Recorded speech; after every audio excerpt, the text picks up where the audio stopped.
Students, welcome to Spark Academy. चलिए आज के सेशन की शुरुआत करते हैं, जहां हम बात करने वाले हैं मेटल एंड नॉन मेटल के केमिकल प्रॉपर्टीज को। हमने ऑलरेडी लास्ट क्लास में अपने फिजिकल प्रॉपर्टी ऑफ मेटल और नॉन मेटल को जाना। आज हम जानेंगे मेटल और नॉन मेटल के केमिकल प्रॉपर्टी को।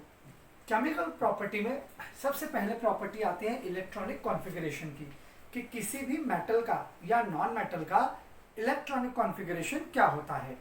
इलेक्ट्रॉनिक कॉन्फ़िगरेशन को जानने से पहले आपको एक बेसिक इंफॉर्मेशन होना चाहिए। जैसे कि मान लो ये मैंने कोई एलिमेंट सोडियम नाम का एक एलिमेंट ले लिया है, ठीक है। सोडियम नाम का एक मैंने एलिमेंट ले लिया है। अब सोडियम का एटॉमिक नंबर कितना होता है? एटॉमिक नंबर क्या होता है? The number of proton present in the atom. मान लो ये मैंने एक एटम ले लिया है सोडियम नाम का। अब इस सोडियम का जो पहला शेल है, शेल मतलब उसका ऑर्बिट, शेल मतलब उसका ऑर्बिट है ना। इस ऑर्बिट में, पहले ऑर्बिट में हमेशा 2 इलेक्ट्रॉन होते हैं, क्योंकि पहले शेल की कैपेसिटी है कि वो 2 से ज्यादा इलेक्ट्रॉन नहीं रख सकता। अब जैसा कि मैंने आपको बताया कि सोडियम का एटॉमिक नंबर 11 है। एटॉमिक नंबर हमें बताता है कि सोडियम के ऑर्बिट में या शेल में कितने नंबर ऑफ इलेक्ट्रॉन्स हैं। अगर इस किसी भी मेटल का या नॉन मेटल का जो एटॉमिक नंबर होगा, जो भी उसका एटॉमिक नंबर होगा, वही उसका इलेक्ट्रॉनिक कॉन्फ़िगरेशन होगा। इलेक्ट्रॉनिक कॉन्फ़िगरेशन में क्या करते हैं, हम इस नंबर का ब्रेकडाउन करते हैं। किस सीरीज में? 2, 8, 8 के सीरीज में। किसके सीरीज में? 2, 8 और 8 के सीरीज में। अब ये 2, 8, 8 सीरीज होता क्या है ये भी जान लो कि ये 2, 8, 8 सीरीज वो है जिसमें कि ये सेल की कैपेसिटी को बताता है। सेल यानी कि ये आपका ऑर्बिट, ऑर्बिट की कैपेसिटी बताता है। पहले शेल को कहते हैं K, दूसरे को L, तीसरे को M। ठीक है बच्चा। हालांकि 2, 8, 18 ऐसे सीरीज चलता है, 2, 8, 18 इस तरीके से सीरीज चलता है। पहले शेल में आप 2 इलेक्ट्रॉन रख सकते हैं, उससे ज्यादा नहीं रख सकते। उस शेल को कहते हैं K, यानी ये शेल मेरा है K। दूसरा शेल, इसमें 8 इलेक्ट्रॉन आ सकते हैं, 2, 4, 6 एंड 8। दूसरे शेल में आप सिर्फ 8 इलेक्ट्रॉन रख सकते हैं। 8 से ज्यादा हुआ तो क्या करेंगे हम? फिर आपको तीसरा शेल बनाना पड़ेगा, आपको एक और शेल बनाना पड़ेगा। देखो सोडियम के पास कितने एटम्स हैं, यानी कितने इलेक्ट्रॉन्स हैं? यहाँ पे 11 लिखा है, 11 इलेक्ट्रॉन है। तो 11 में से बेटा 2 इलेक्ट्रॉन कहां पर हमने रखा? 11 में से 2 इलेक्ट्रॉन के शेल में, यानी कि पहले शेल में, ठीक है। तो कितने बचे? 11 में से 2 गए तो 9 बच गए। अब 9 में से जो दूसरा शेल है जिसका नाम L है, उसमें आप कितने इलेक्ट्रॉन रख सकते हो? सिर्फ 8। तो अब 9 में से 8 इलेक्ट्रॉन मैंने दूसरे शेल में रखा, तो अब 9 में से 8 गया तो कितना बचा? 1। अब ये 1 इलेक्ट्रॉन कहाँ रखेंगे? तीसरे शेल में, यानी कि M, यानी कि ये जो मैंने अभी बनाया है। तो अब आप काउंट करो, देखो कितने इलेक्ट्रॉन हो रहे हैं। 1, 2, 3, 4, 5, 6, 7, 8, 9, 10 और ये 11। तो इस तरीके से सोडियम का एटॉमिक इलेक्ट्रॉनिक कॉन्फ़िगरेशन क्या होगा? सोडियम का इलेक्ट्रॉनिक कॉन्फ़िगरेशन होगा 2, 8 एंड 1, ठीक है। 2, 8 और 1। क्यों 2, 8, 1 है? क्योंकि पहले शेल में 2 रख लिया,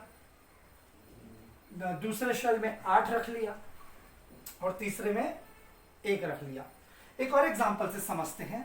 मान लो मैंने ले लिया क्लोरीन। मैंने क्या ले लिया? क्लोरीन। अब क्लोरीन का एटॉमिक नंबर कितना होता है? 17। कुछ एटॉमिक नंबर आपको याद रख लेने हैं, ठीक है, खाली समझने के लिए। क्लोरीन का एटॉमिक नंबर होता है 17।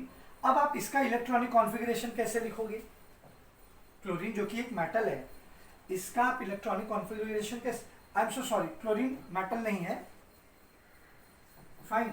तो आप इसका इलेक्ट्रॉनिक कॉन्फ़िगरेशन कैसे लिखोगे? तो सबसे पहले क्या करेंगे, पहला शेल बना लो। आपको तो पहला शेल बनाना पड़ेगा ना बेटा।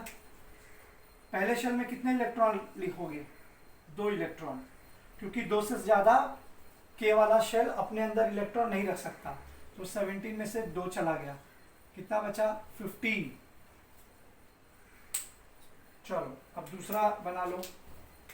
दूसरे शेल में कितना इलेक्ट्रॉन रखोगे? 8, 2, 4, 6 और ये 2 8।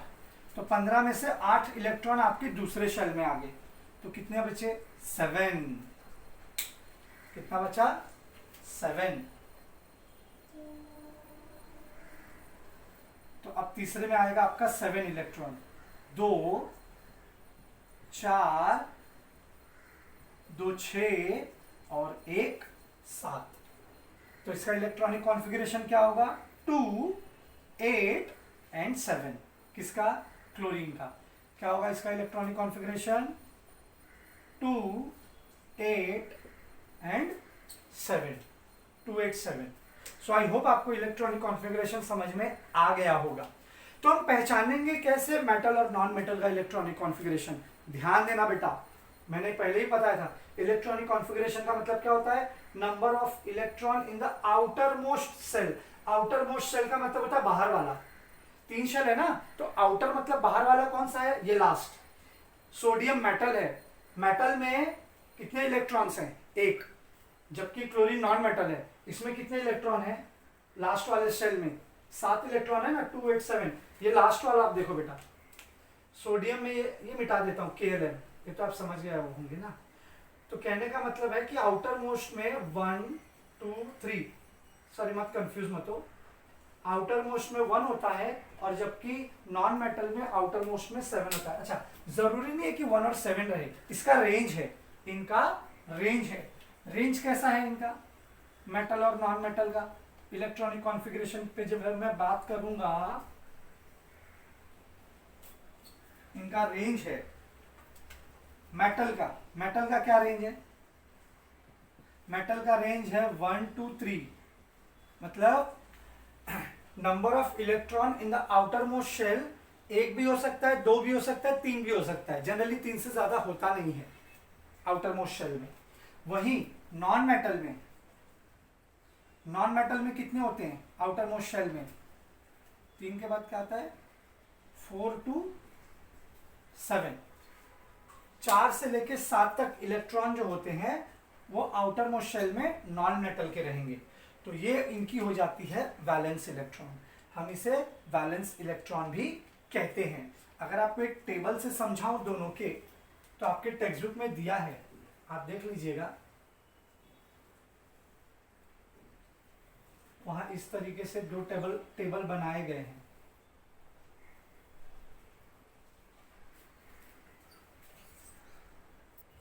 ओके, तो अब आप देखो ये मेटल टेबल पे, जैसा कि मैंने यहाँ पर सोडियम लिया है, उसका एटॉमिक नंबर 11 है। तो 11 का ब्रेकडाउन कैसे किया था हमने? इलेक्ट्रॉनिक कॉन्फ़िगरेशन क्या है सोडियम का?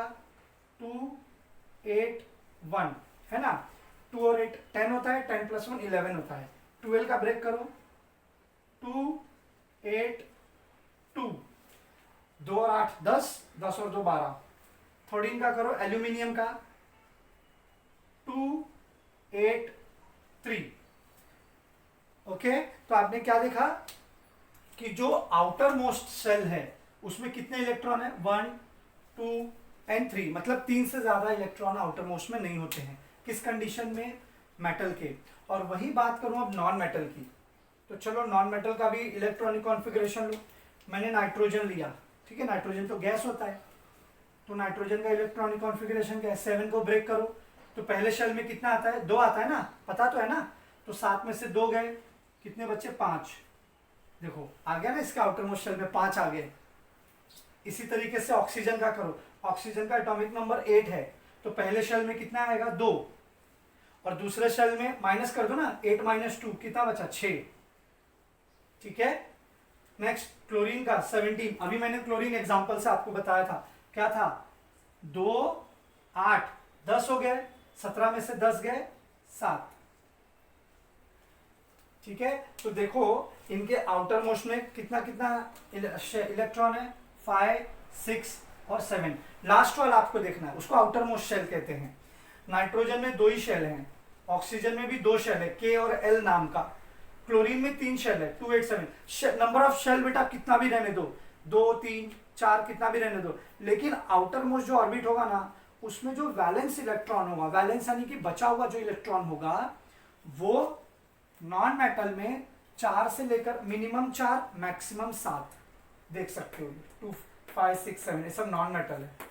और वही मेटल में 1 से लेकर 3 तक होते हैं उनके आउटर मोस्ट शेल में। सो आई होप आपको पहला केमिकल प्रॉपर्टी अच्छे से समझ में आ गया होगा, जो कि बेस था किसके ऊपर, number of electrons in the outer most shell. So what is the number of electron in the outer most shell of metal, that is 1, 2, 3।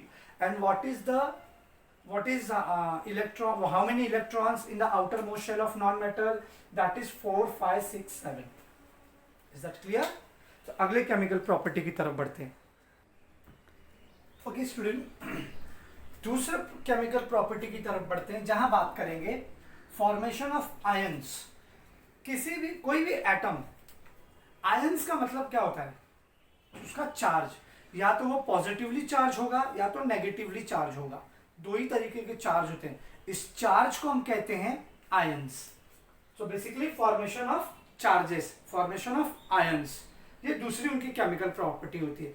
ये किस पर आधारित होती है, it is based on the sharing of electron और loss और gain of electrons. होता क्या बेटा कि हर एलिमेंट जब तक उसका आउटर मोस्ट शेल कंप्लीट नहीं होगा वो अनस्टेबल होता है। आउटर मोस्ट शेल कंप्लीट होने का मतलब क्या, यानी कि उसका जो शेल की कैपेसिटी है उतने इलेक्ट्रॉन उसमें होने चाहिए। जैसे मैं बात करूं सोडियम की, तो सोडियम के पहले शेल में 2 इलेक्ट्रॉन है, मतलब इसका पहला जो ऑर्बिट है वो कंप्लीट है। दूसरे शेल की कैपेसिटी कितनी होती है, वो 8 इलेक्ट्रॉन रख सकता है और वो है। लेकिन तीसरे शेल की कितनी होती है, 18, लेकिन यहां पर उसने कितने ले रखे हैं, सिर्फ 1। तो मतलब यहां पर सोडियम जो है वो बैलेंस नहीं है।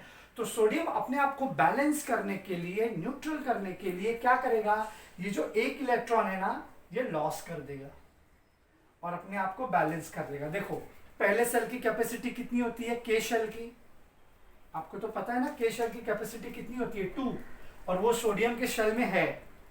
दूसरा शेल जो होता है एल, उसकी कैपेसिटी कितनी होती है, 8, और वो भी सोडियम का है 8। तो इस तरीके से सोडियम बैलेंस हो जाता है। यानी सोडियम के पास जितने भी शेल हैं, या आप यूं कह सकते हो जितने भी ऑर्बिट हैं, उसमें नंबर ऑफ इलेक्ट्रॉन कंप्लीट है, वहां भी किसी दूसरे इलेक्ट्रॉन के लिए कोई जगह नहीं बची।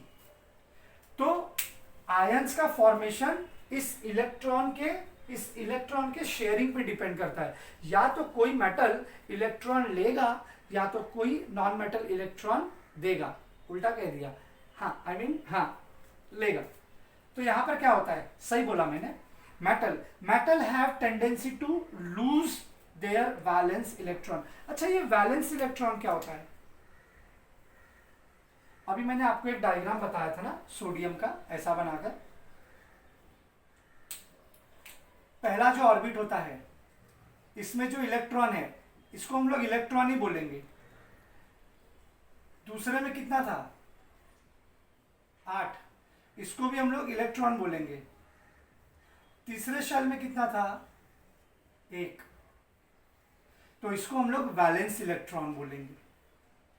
इसको वैलेंस इलेक्ट्रॉन क्यों बोलते हैं, कभी भी याद रखना बेटा, जो आउटर मोस्ट ऑर्बिट होगा ना, बाहर वाला ऑर्बिट, उस बाहर वाले ऑर्बिट पे जो इलेक्ट्रॉन होगा वो वैलेंस इलेक्ट्रॉन कहलाता है। क्योंकि वहीं पर वही इलेक्ट्रॉन, आउटर मोस्ट वाला इलेक्ट्रॉन ही या तो इलेक्ट्रॉन शेयर करेगा और या तो इलेक्ट्रॉन लेगा। इधर it will lose the electron और it will gain the electron और एक्सेप्ट द इलेक्ट्रॉन।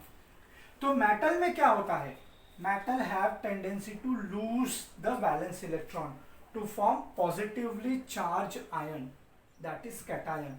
तो कैटायन कभी भी पॉजिटिव चार्ज होता है। और पॉजिटिव चार्ज कब फॉर्म होगा, जब सोडियम या कोई भी मेटल इलेक्ट्रॉन देगा, इलेक्ट्रॉन देगा। इलेक्ट्रॉन का साइन क्या है बेटा, माइनस का, यानी इलेक्ट्रॉन नेगेटिव चार्ज हुआ ना। तो सोडियम ने तो अपना नेगेटिव चार्ज दे दिया। सोडियम ने, चाहे सोडियम हो चाहे मैग्नीशियम हो, ये लोग क्या कर रहे हैं आप देखो ना इस रिएक्शन से। मैग्नीशियम का एटॉमिक नंबर होता है 12, यहाँ पर देखो 282 के फॉर्म में हमने इसका इलेक्ट्रॉनिक कॉन्फ़िगरेशन लिख दिया, 2 और 8 10, 10 2 12।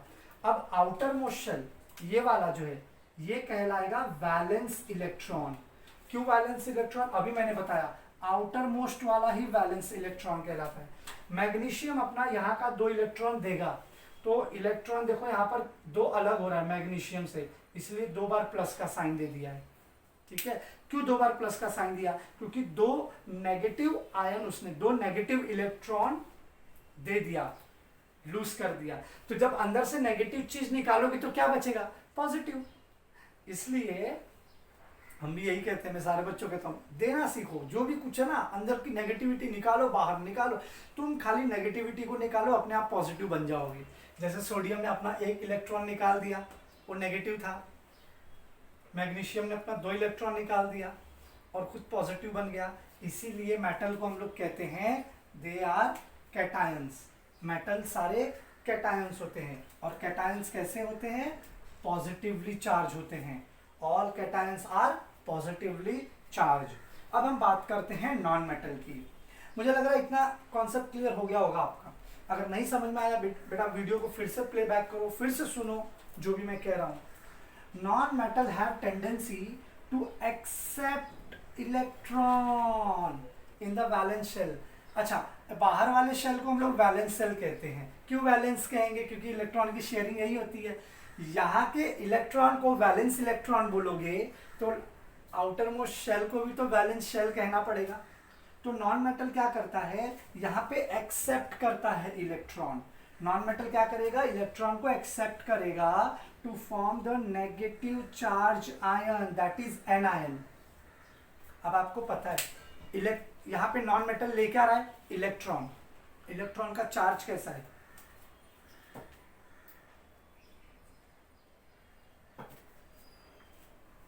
I am so sorry, electron का चार्ज कैसा है। इलेक्ट्रॉन का चार्ज होता है, कैसा चार्ज होता है इलेक्ट्रॉन का, नेगेटिव होता है। तो जब नॉन मेटल वो इलेक्ट्रॉन लेगा तो नेगेटिव चार्ज करेगा ना, क्योंकि मेटल तो वो इलेक्ट्रॉन दे रहा है, नेगेटिव चार्ज वाला इलेक्ट्रॉन दे रहा है, तो वो पॉजिटिव काम करेगा। ये ले रहा है तो नेगेटिव चीज लेगा तो नेगेटिव काम करेगा ना। तो अब इसको हम लोग रिएक्शन से समझते हैं नाइट्रोजन और ऑक्सीजन के।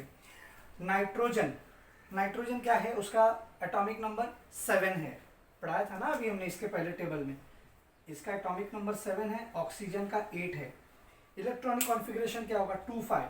अब नाइट्रोजन पहले शेल की कैपेसिटी कितनी होती है, के शेल की 2 होती है, वो नाइट्रोजन के पास है। दूसरे शेल की कैपेसिटी कितनी होती है, एल वाले की 8, बताया था ना।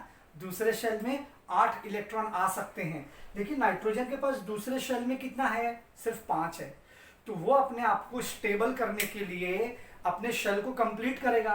तो नाइट्रोजन को अपने शेल को कंप्लीट करने के लिए कितने इलेक्ट्रॉन चाहिए, 8 चाहिए ना। तो 8 में से तो 5 है उसके पास, उसको 3 इलेक्ट्रॉन और चाहिए। तो जैसे वो 3 इलेक्ट्रॉन लेगा उसका जो शेल है वो कंप्लीट हो जाएगा। तो इसने कितने इलेक्ट्रॉन लिए, ये साइन से आप आइडेंटिफाई कर सकते हो। नेगेटिव साइन बताता है कि ये इलेक्ट्रॉन ले रहा है, 1 2 3। 3 नेगेटिव साइन मतलब 3 इलेक्ट्रॉन, यानी यहाँ पर नाइट्रोजन ने 3 इलेक्ट्रॉन लेके अपने को स्टेबल किया 2 और 8 से। यहाँ पर सोडियम 1 इलेक्ट्रॉन देकर अपने को स्टेबल किया, यहाँ पे नाइट्रोजन 3 इलेक्ट्रॉन लेके अपने को स्टेबल किया। देखो दोनों काम वही कर रहे हैं, दोनों अपने आप को स्टेबल न्यूट्रल कर रहे हैं, अपने शेल को कंप्लीट कर रहे हैं, है ना। पहले में 2, दूसरे में 8, तीसरे में 18। ठीक है, यहाँ पर अब देखो ऑक्सीजन क्या करता है। ऑक्सीजन के पास पहले शेल में 2 है, के शेल में ऑक्सीजन के पास 2 है, और के शेल की कैपेसिटी भी 2 है। दूसरा शेल होता है एल की कैपेसिटी कितनी होती है बेटा, 8। लेकिन ऑक्सीजन के पास कितना है, ऑक्सीजन के पास कितना है, 6 है। तो उसको 2 इलेक्ट्रॉन चाहिए। जैसे ही 2 इलेक्ट्रॉन ऑक्सीजन लेगा उसका भी ऑक्टेट कंप्लीट हो गया, 2 और 8। 2 इलेक्ट्रॉन लिया, इसलिए 2 बार माइनस का साइन आया है। Is that clear? और तो इस तरीके से आयंस का फॉर्मेशन होता है। आयंस यानी कि कैटायंस, एनायंस। कैटायंस मतलब पॉजिटिव चार्ज, एनायंस मतलब नेगेटिव चार्ज। ओके स्टूडेंट, अब तीसरे केमिकल प्रॉपर्टी की तरफ बढ़ते हैं, रिएक्शन विथ ऑक्सीजन।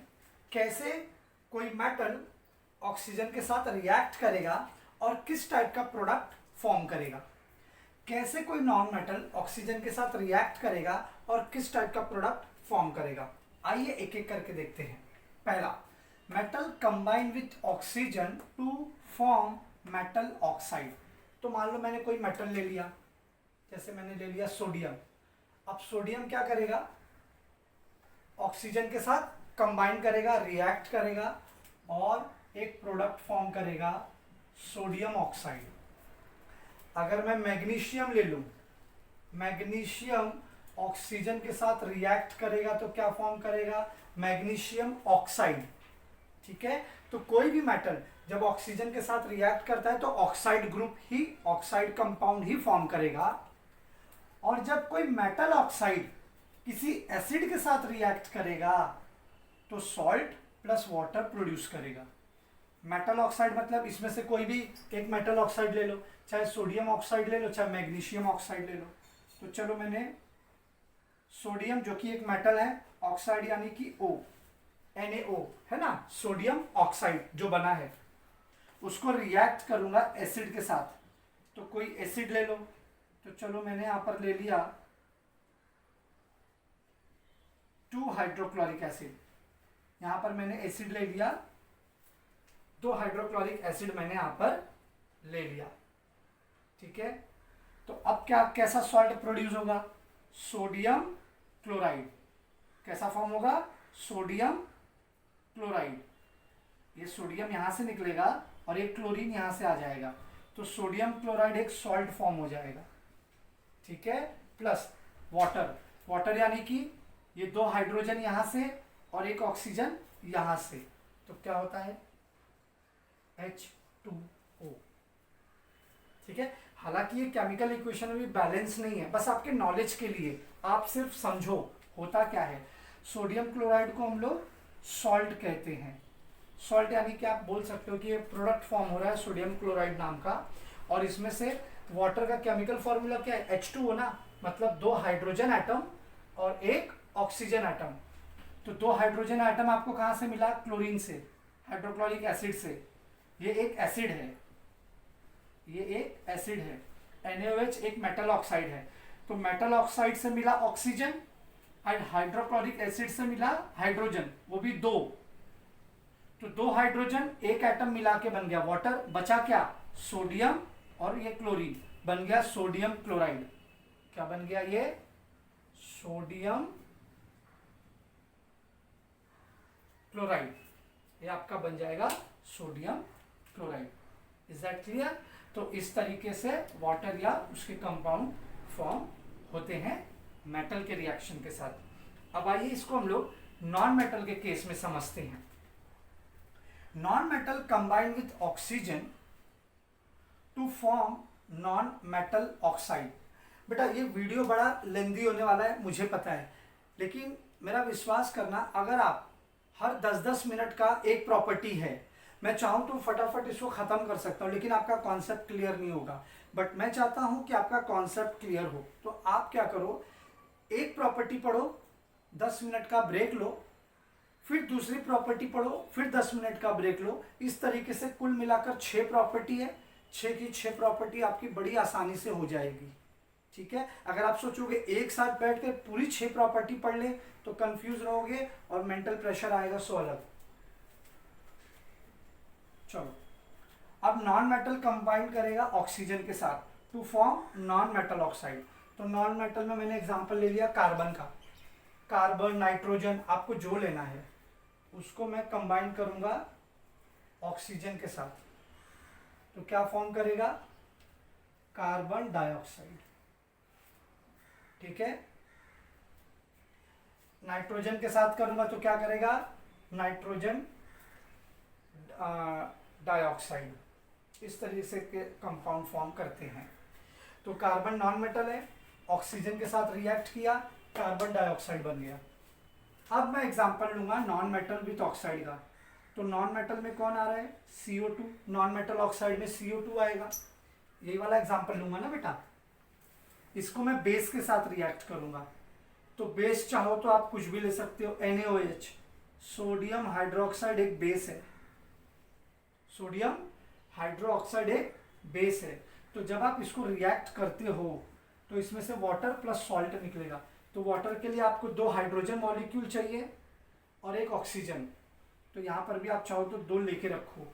2 लेने से क्या होगा बेटा, यहाँ सोडियम के 2 एटम, ऑक्सीजन का भी 2 एटम और हाइड्रोजन का भी 2 एटम हो जाएगा। तो इससे कंपाउंड क्या फॉर्म होगा, सोडियम, जो कि 2 है ना, 2 एटम है सोडियम के, तो Na2 C, यहाँ पे ऑक्सीजन कितना है, लिखा 1 है लेकिन कोफिशिएंट 2 है ना, तो ये 2 ऑक्सीजन, ये 2 जो है सोडियम को भी रिप्रेजेंट करेगा, ऑक्सीजन को भी करेगा, हाइड्रोजन के लिए भी है, तीनों के लिए है वो 2। तो यहां से 2 जो ऑक्सीजन है, एक ऑक्सीजन यहां चला जाएगा, तो ये CO2 बन जाएगा CO3। CO2 जो है वो बन जाएगा CO3, और आपका यहाँ पर ऑलरेडी 2 हाइड्रोजन है प्लस एक ऑक्सीजन बचा, क्योंकि एक ऑक्सीजन तो यहां से निकल के यहां चला गया ना, तो बन गया आपका वाटर, बन गया आपका वाटर। तो ऐसे कंपाउंड को हम कहते हैं बेसिक कंपाउंड, ऐसे कंपाउंड को हम कहते हैं बेसिक। इसका नाम है sodium carbonate, not bicarbonate, it's a sodium carbonate. ये एक बेसिक कंपाउंड है, क्योंकि बेस के साथ रिएक्ट किया तो बेसिक कंपाउंड फॉर्म किए करेगा। ओके, ठीक है। तो मुझे लगता है कि आपको समझ में आया होगा कि कैसे कोई मेटल ऑक्सीजन के साथ रिएक्ट करके मेटल ऑक्साइड बनाएगा, और जब मेटल ऑक्साइड एसिड के साथ रिएक्ट होगा तो सॉल्ट प्लस वाटर देगा। उसी तरीके से नॉन मेटल ऑक्सीजन के साथ रिएक्ट करेगा तो नॉन मेटल ऑक्साइड फॉर्म करेगा, नॉन मेटल ऑक्साइड फॉर्म करेगा। और नॉन मेटल ऑक्साइड जब बेस के साथ रिएक्ट करेगा तो एक बेसिक सॉल्ट प्रोड्यूस करेगा और वाटर प्रोड्यूस करेगा।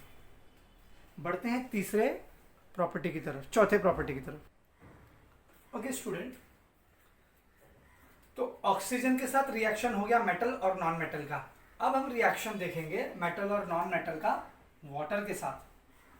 Most of metal do not react fast with cold water. Generally metal जो है कोल्ड वाटर के साथ रिएक्ट नहीं करते हैं, but some metal like potassium, sodium react and form hydroxide and hydrogen gas. यानी कि एक रिएक्शन से समझते हैं। मान लो मैंने पोटेशियम ले लिया और इसको वाटर के साथ रिएक्ट किया, ठीक है। वाटर का केमिकल फॉर्मूला है H2O। अब यहां से क्या होगा, क्या फॉर्म करेगा, हाइड्रोक्साइड।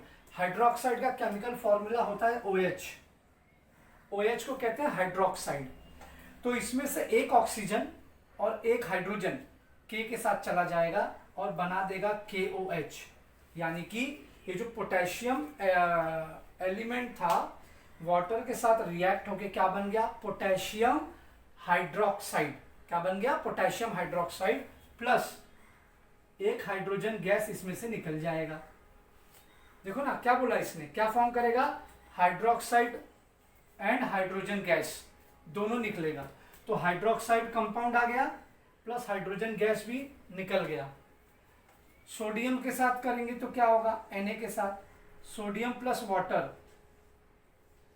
तो क्या होगा, अब ये सोडियम इसमें से एक ऑक्सीजन और एक हाइड्रोजन एटम ले लेगा तो बनाएगा NaOH। इसको हम कहते हैं सोडियम हाइड्रोक्साइड प्लस एक हाइड्रोजन आपका गैस बन के यहां से निकल जाएगा, hydrogen atom. So hydrogen gas भी बनता है और हाइड्रोक्साइड कंपाउंड बनता है। वहीं जब हम किसी नॉन मेटल ऑक्साइड को, नॉन मेटल तो ऐसे डायरेक्टली रिएक्ट होगा नहीं, नॉन मेटल का ऑक्साइड, हाँ, नॉन मेटल ऑक्साइड को रिएक्ट करेंगे वाटर के साथ तो ये एसिड प्रोड्यूस करेगा। देखो मेटल क्या प्रोड्यूस करता है, मेटल क्या प्रोड्यूस करेगा, ये मेटल क्या प्रोड्यूस करेगा, हाइड्रोक्साइड और हाइड्रोजन गैस। वहीं पर नॉन मेटल क्या प्रोड्यूस करेगा? एसिड। नॉन मेटल क्या प्रोड्यूस करेगा बेटा? एसिड। कैसे? आइए मैं दिखाता हूं। तो कोई भी ले लो, जैसे मैंने ले लिया SO3। चलो एक CO2 से शुरू करता हूँ। कार्बन डाइऑक्साइड हमने लिया था ना, कार्बन नॉन मेटल है और ऑक्सीजन के साथ रिएक्ट होकर नॉन मेटल ऑक्साइड बनाया था। अब कार्बन डाइऑक्साइड को हम वाटर के साथ रिएक्ट करेंगे, पानी के साथ, तो क्या होगा? तो सबसे पहले H2 तो आपका एज इट इज आ जाएगा और ये जो एक ऑक्सीजन है इसमें ऐड हो जाएगा, तो ये हो जाएगा आपका CO3। हम इसे कहते हैं कार्बोनिक एसिड। क्या कहते हैं? Carbonic acid. बन गया ना एसिड। दूसरा मान लो सल्फर का ग्रुप लेते हैं, S मतलब सल्फर। सल्फर का ऑक्साइड लेंगे, यानी ये सल्फर नॉन मेटल है और ये इसका ऑक्साइड फॉर्म है SO3। SO3 को रिएक्ट करेंगे H2O के साथ, वाटर के साथ, ठीक है। तो क्या प्रोड्यूस करेगा? पहले तो H2 एज इट इज आ जाएगा, उसके बाद ये ऑक्सीजन चला जाएगा इसमें, तो ये क्या बन जाएगा? SO4। इसको हम कहते हैं सल्फ्यूरिक एसिड। इसे हम कहते हैं सल्फ्यूरिक एसिड। तो आई होप आपको ये भी समझ में आ गया होगा कि कैसे मेटल का रिएक्शन वाटर के साथ होगा। तो दो कंपाउंड मिलता है, हाइड्रोक्साइड प्लस हाइड्रोजन गैस। वहीं पर नॉन मेटल का जो ऑक्साइड रिएक्ट करेगा वाटर के साथ, तो आपको मिलेगा एसिड। तो चाहो तो स्क्रीनशॉट ले लो। हम बढ़ते हैं अपने आखिरी प्रॉपर्टी की तरफ। ओके, आखिरी रिएक्शन की तरफ बढ़ते हैं। आखिरी रिएक्शन क्या है? रिएक्शन विथ एसिड, यानी कि जब कोई मेटल किसी डाइल्यूट एसिड के साथ देखो, एक तो रिएक्शन हुआ था अपना ऑक्सीजन के साथ सबसे पहले, उसके बाद रिएक्शन हुआ वाटर के साथ, अब रिएक्शन होगा एसिड के साथ। अगर कोई मेटल किसी एसिड के साथ रिएक्ट होगा तो सॉल्ट प्रोड्यूस करेगा और साथ में हाइड्रोजन गैस देगा। ऑक्सीजन के केस में वाटर दे रहा था, गैस नहीं, लेकिन जब हमने मेटल को वाटर के साथ रिएक्ट किया तो हाइड्रोजन गैस दे रहा था। एसिड के साथ रिएक्ट करेंगे तो भी हाइड्रोजन गैस देगा। याद रखना है बेटा आपको। तो मेटल में आप कोई भी ले लो, जैसे कि मैंने ले लिया सोडियम, एक मेटल ले लिया। अब इसको एसिड के साथ रिएक्ट करते हैं, तो HCl नाम का एक एसिड ले लिया, ठीक है। तो ये सोडियम क्या करेगा? क्लोरीन के साथ रिएक्ट करेगा, तो सोडियम क्लोराइड फॉर्म करेगा। क्या फॉर्म करेगा? सोडियम क्लोराइड सॉल्ट फॉर्म करेगा और बचा क्या? Only hydrogen. हाइड्रोजन गैस निकल जाएगा। कितना सिंपल था कि कोई भी मेटल एसिड के साथ रिएक्ट करेगा, सॉल्ट प्रोड्यूस करेगा। सॉल्ट यानी कि वो प्रोडक्ट जो भी प्रोड्यूस करने वाला है, और हाइड्रोजन गैस इसमें से निकलेगा ही। ये आपको समझना है। फिर आप कोई भी मेटल ले सकते हो, मैग्नीशियम ले लो, मैग्नीशियम ले लो HCl के साथ, तो मैग्नीशियम क्लोराइड बन जाएगा और हाइड्रोजन गैस निकल जाएगा, है ना। ये H इसमें से निकल जाएगा, मैग्नीशियम क्लोरीन के साथ प्रोडक्ट फॉर्म कर देगा, ठीक है। हालांकि ये इक्वेशन बैलेंस नहीं, बस आपको समझना है बेटा। अभी आप 8th स्टैंडर्ड में हो, बहुत छोटे हो, बस आप केमिकल रिएक्शंस को समझो, उसके अंदर आने वाले टर्म्स को समझो। बेसिक इंफॉर्मेशन आपके पास होना चाहिए। फिर तो जैसे जैसे स्टैंडर्ड बढ़ेगा आप उतना डीप नॉलेज लेते जाएंगे, कैसे इक्वेशन को बैलेंस करते हैं। सर ये मैग्नीशियम क्लोराइड में 2 कहाँ से आ जाता है ना, ये सारी चीजें हम बाद में सीखेंगे। तो बेटा ये हो गया मेटल का। नॉन मेटल का क्या होता है? नॉन मेटल का एसिड के साथ क्या होगा? Non metal do not react with dilute acid, यानी कि जो हमारा नॉन मेटल होता है वो एसिड के साथ रिएक्ट नहीं करेगा, वो रिएक्शन ही नहीं देगा। Whereas metal give hydrogen and one compound, एक सॉल्ट देगा और हाइड्रोजन गैस रिलीज करेगा। कौन? मेटल जब रिएक्ट करेगा एसिड के साथ। वही नॉन मेटल कुछ भी प्रोडक्ट आपको देने वाला नहीं है। सो यहाँ पर आपका एक और जो टॉपिक था chemical property, of metal and non metal की वो कंप्लीट होती है.